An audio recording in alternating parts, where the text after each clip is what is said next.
KD the math tuber channel में आप सभी का स्वागत है। और आज हम बात करेंगे प्रॉपर्टी ऑफ ट्रायंगल्स के पार्ट नंबर 5 की। और जिन स्टूडेंट्स ने भी पहले के 4 पार्ट नहीं देखे हों वो डिस्क्रिप्शन में प्लेलिस्ट की लिंक दी हुई है, वहाँ से प्लेलिस्ट में सारे पार्ट देख सकते हैं, जिससे कि आगे के भी जो रिदमिक फ्लो है वो उनका बनता रहे। चलिए देखते हैं, without any further delay let's start.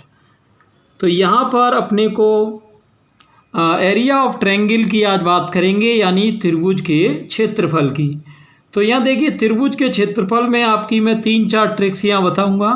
तो आज सबसे पहली ट्रिक है कि जब 2 भुजा और उनके बीच का कोण दिया हो तब अपन को त्रिभुज का क्षेत्रफल कैसे निकालना है। तो जैसा कि आप लोग जानते हो कि त्रिभुज के जो अवयव होते हैं वो 6 होते हैं, 3 तो उसके कोण होते हैं और 3 ही भुजाएं होती हैं। तो ये कह रहा 2 भुजाएं दी हैं, जैसे मान लो मुझे स्मॉल ए और स्मॉल बी दी हैं और इनके बीच का कोण दिया है, तो इनके बीच का कोण क्या होगा, सी। क्लियर। और भी कोई हो सकता है। तो अब इसमें डेल्टा का जो फॉर्मूला होता है एरिया ऑफ ट्रायंगल का, वो आपका होता है 1/2 BC sin A और 1/2 CA sin B और delta equal 1/2 AB sin C। Clear. अब ये इस बात पे डिपेंड है कि आपको दिया क्या क्या है। जैसे आपको A B और इनके बीच का C दिया है तो कोई दिक्कत नहीं, फिर आप ये वाली पोजीशन में आ जाएंगे। अगर मान लो आपको जैसे कि C और A दिया और इनके बीच का एंगल B दिया है तो आप ये वाली पोजीशन में आ जाएंगे। और सिमिलर ऐसे ही BC का है। क्लियर। तो चलते हैं, इसका क्वेश्चन देखते हैं जो कंपटीशन में पूछा गया है। तो यहाँ स्टूडेंट क्वेश्चन है कि इन्हें ट्रायंगल ABC B और C की वैल्यू दी है और एंगल A की वैल्यू भी दी है और आपको एरिया ऑफ ट्रायंगल निकालना है। तो जैसा कि आप जानते हैं एरिया ऑफ ट्रायंगल का डेल्टा का फॉर्मूला होता है 1/2 BC sin A। तो सारी वैल्यू आपको दी है, बस वैल्यू पुट करनी है आपको। तो B की वैल्यू कितनी दी है आपको, √3, और यहाँ C की वैल्यू दी है 1 और साइन A की वैल्यू ये आपकी 30 हो गई। तो 1/2 इंटू √3 साइन 30 आपका 1/2 हो जाता है और ये फाइनल आंसर आपका √3/4। और क्योंकि एरिया है तो आप चाहें तो स्क्वायर यूनिट भी लास्ट में लिख सकते हैं। तो ये था आपका NDA 2014 का इम्पोर्टेंट क्वेश्चन। ठीक। तो चलते हैं नेक्स्ट क्वेश्चन पर। तो यहाँ स्टूडेंट से क्वेश्चन है A² sin 2B + B² sin 2A और ऑब्जेक्टिव है ये आपका IIT 2011 में पूछा गया है। तो देखते हैं इसमें कौन सा आंसर आएगा और किस तरह सॉल्व करना है, आप ध्यान देना। तो जैसा कि आप लोग सभी जानते हो कि sin 2θ की आइडेंटिटी क्या होती है, 2 sin θ cos θ। तो इसी तरह से अगर मैं देखूँ तो sin 2B की आइडेंटिटी क्या हो जाएगी, ये आपकी हो गई 2 sin B cos B।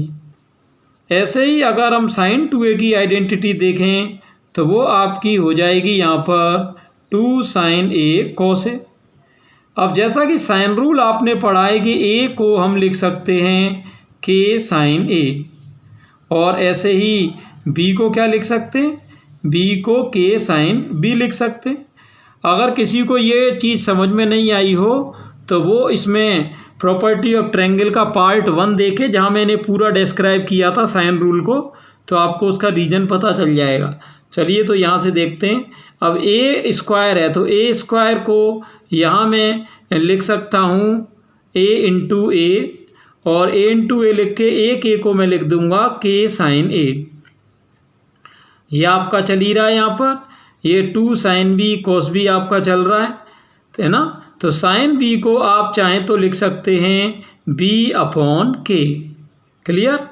ये ध्यान रहे, जैसे आप sin B को, जैसे मैंने बताया कि जैसे अभी आपने देखा कि B इक्वल क्या था, K sin B। तो यहाँ से आप sin B का जब रिजल्ट निकालेंगे तो वो क्या होगा, B/K ही होगा। चलिए ठीक है, आगे बढ़ते हैं। B² तो B² को B इंटू B लिखेंगे तो एक तो B आ गया और एक B को मैंने लिख दिया है के साइन बी इंटू में ये आपका यहाँ पर क्या है 2 साइन ए कॉस ए, यहाँ सॉरी ये आपका कॉस बी और बच गया था।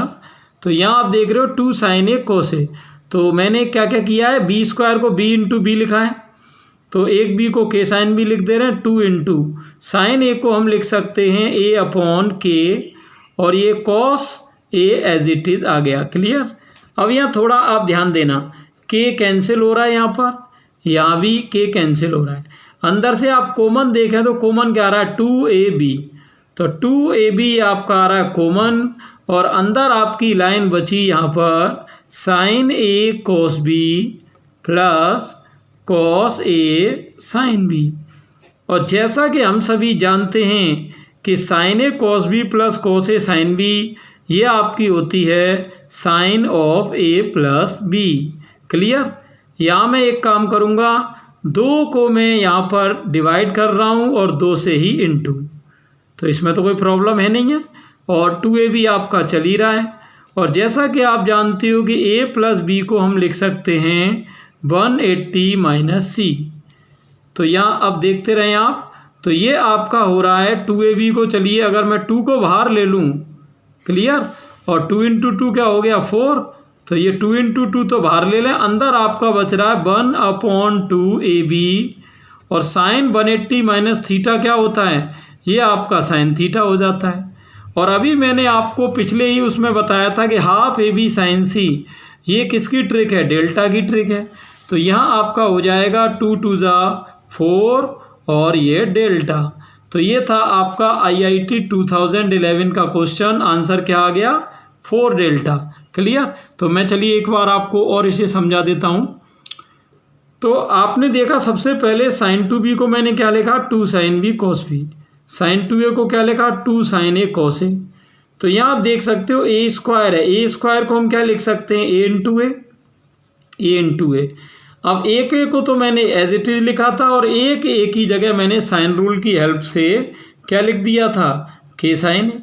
क्लियर। यहाँ मैंने 2 एज इट इज लिया है साइन बी, आप ये देखो कि b इक्वल क्या था के साइन बी, तो साइन बी की वैल्यू यहाँ से क्या आएगी b अपॉन के, ये मैंने यहाँ लगा दिया। ऐसे ही बी स्क्वायर को b इंटू बी लिख सकते थे, तो b को मैंने के साइन बी लिखा, साइन ए को a upon k, cos A as it is. अब यहाँ आपने देखा कॉमन क्या था 2ab कॉमन था, तो यहाँ आपका बचा sine A cos B plus cos A sine B. तो ये आपका जो फॉर्मूला होता है sine A cos B plus cos A sine B, ये होता है sine of A plus B का। तो ए प्लस बी को आप लिख सकते हैं 180 माइनस सी। क्लियर। और यहाँ मैंने 2 का गुणा और 2 का भाग किया है, जिससे कि ये आपका 1/2 डेल्टा में काम आए, क्योंकि जैसा कि हम जानते हैं डेल्टा का फॉर्मूला क्या था हाफ ए बी साइन सी, तो इसमें अपने को 1/2 की ज़रूरत पड़ेगी, तो इसीलिए यहाँ हमने 2 का भाग और 2 का गुणा कर दिया। ठीक। तो ये आपका 2 इंटू 2 बाहर आ गया, बचा हाफ ए बी, और जैसा कि आप जानते हो कि साइन 180 माइनस थीटा क्या होता है, ये आपका साइन थीटा हो जाता है। तो साइन 180 माइनस सी क्या हो जाएगा साइन सी हो जाएगा। तो ये आपका 2 इंटू 2 4 हो गया, ये आपका डेल्टा हो गया। तो आपका ऑप्शन कौन सा हो गया बी, यानी 4 डेल्टा। नेक्स्ट देखते हैं।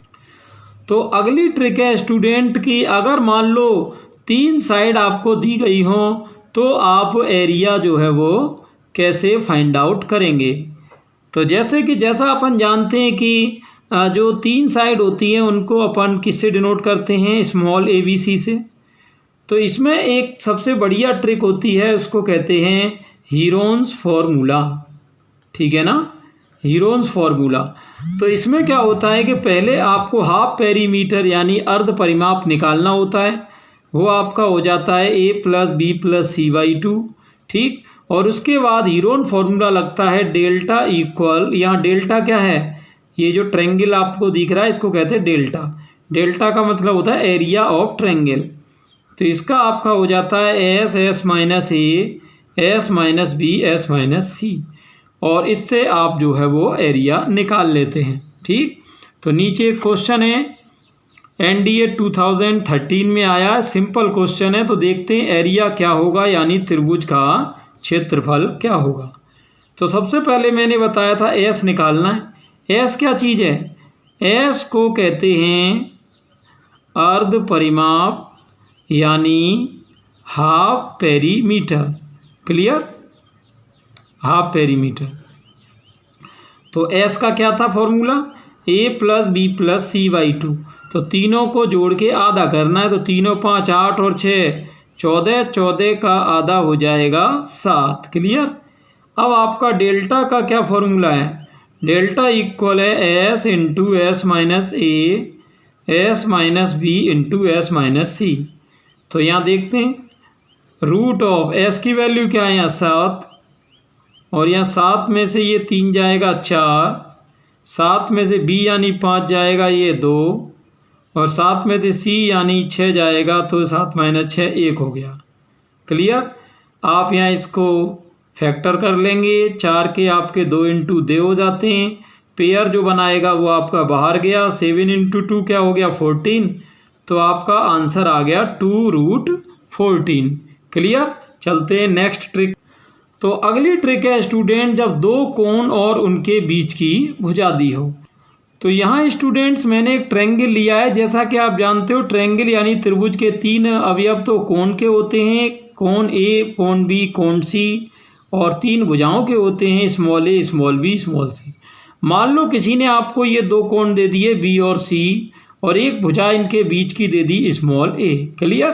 तो अब देखते हैं इसे डेल्टा कैसे निकलेगा। तो इसमें डेल्टा का फॉर्मूला आपका हो जाता है A square sine B sine C upon 2 into sine of B plus C. अब ये तो मान लो तब है जब आपको स्मॉल ए दिया है, लेकिन अगर मान लो आपको दे दे कोई एंगल ए और एंगल बी दे दे, और इनके बीच की साइड सी दे दे, तब फॉर्मूला फिर आपका दूसरा लगेगा कि C square sine sine B sine A upon sine of A plus B, और इसका ट्वाइस कर देंगे। तो ये आपका हो गया। और अगर मान लो इसमें आपको साइड बी दी हो तो ये फॉर्मूला कुछ इस तरह हो जाएगा, B square sine A sine C upon 2 sine of A plus C. Clear? तो आप कोई सा भी फॉर्मूला लगा सकते हैं जैसे भी एलिमेंट दिए हों उसके अकॉर्डिंग।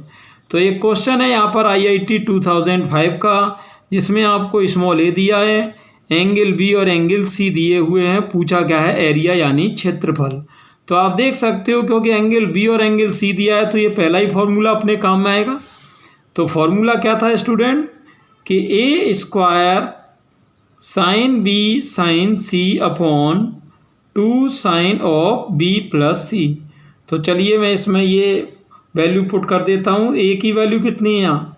√3 + 1, इसका स्क्वायर हो गया। साइन बी की वैल्यू 30 है, और सी की वैल्यू आपकी 45 है, और 2 साइन ये 30 और 45 जुड़ के हो गया 75। कैलकुलेशन देखते हैं। ये आपका यहाँ पर चल ही रहा है। साइन 30 को लिख सकते हैं 1/2, साइन 45 को 1/√2, और जैसा कि आप सभी जानते हो कि साइन 75 की वैल्यू √3 + 1/2√2 होती है। तो जैसा कि आप देख रहे हैं 2√2 कैंसिल हो जाएगा, √3 + 1 से एक पावर ये चली जाएगी। तो फाइनल आंसर अपना हुआ √3 + 1/2। क्लियर? तो यहाँ स्टूडेंट्स हमने आज के इस वीडियो में त्रिभुज का क्षेत्रफल यानी एरिया ऑफ ट्रायंगल निकालना सीखा है ना। और ऐसे ही नॉलेजफुल वीडियो को देखने के लिए आप चैनल पर कंटिन्यू बने रहें, और अगले पार्ट में हम कुछ और ट्रिक्स की बात करेंगे इसी प्रॉपर्टी ऑफ ट्रायंगल में। ये एक इम्पोर्टेंट टॉपिक है। अगर आपको वीडियो अच्छा लगा हो तो ज़्यादा से ज़्यादा स्टूडेंट्स को इसे शेयर करें, जिससे कि सभी को इसका प्रॉफिट मिल सके।